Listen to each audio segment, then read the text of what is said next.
So hello everyone, just came out of second shift for phase 2. अगर paper 2 की बात करें, वी ऑल नो सब्जेक्टिव के साथ साथ ऑब्जेक्टिव भी है, राइट। एक बात बताऊंगा यहाँ पर, हर साल की तरह जो हमारा फेज 2 है, it is difficult.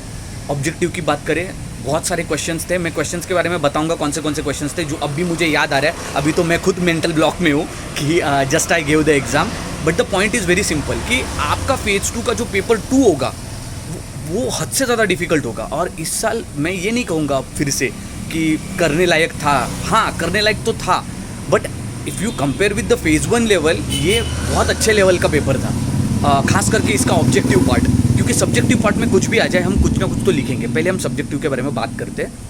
When I talk about subjective questions, 2 compulsory questions were asked. First compulsory question was on agri extension. Second, it was a 15 marker question. Okay. Then there were 15 marker question, other questions associated with where demographic dividend, एक financial inclusion and monetary policy के ऊपर question था. Then comes agro forestry. मैंने predict किया था agro forestry के ऊपर question आने वाला है, क्योंकि सोशल फॉरेस्ट्री 2 बार पूछा है उन्होंने, अब एग्रो फॉरेस्ट्री आएगा, वो आ गया वैसे का वैसा.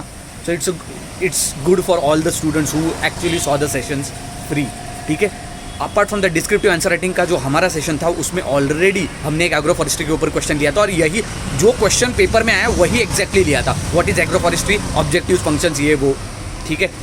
अदर देन दैट, अगर एग्रो फॉरेस्ट 10 मार्कर की बात करें तो yes, problems of agricultural marketing, ये भी क्वेश्चन पूछा गया था. ऐसे थोड़े डिस्क्रिप्टिव क्वेश्चंस थे.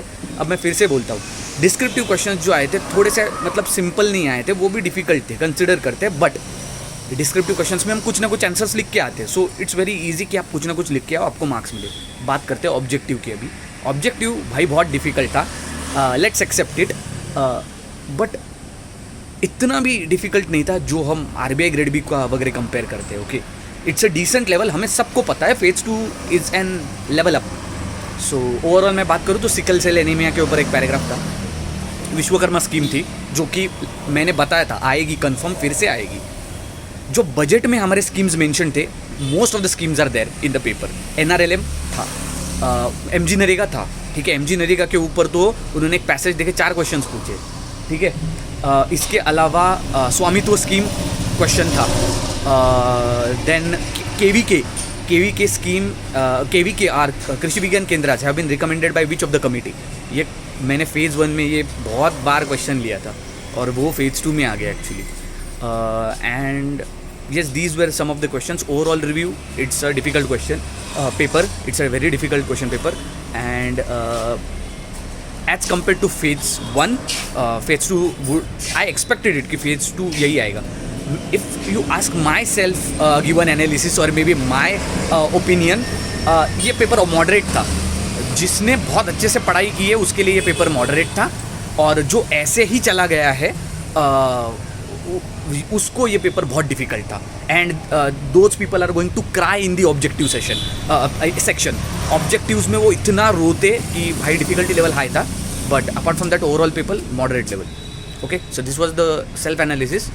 Let's try to within some time only, I'll try to bring proper questions. Okay, will not try to beat around the bush कि कोई भी क्वेश्चन बना लिया और ChatGPT से उसका आंसर लिखवा लिया. हम ऐसे चीज़ नहीं करेंगे. Rather than that, we will bring whatever questions we are having, we'll bring and we will do an instant analysis.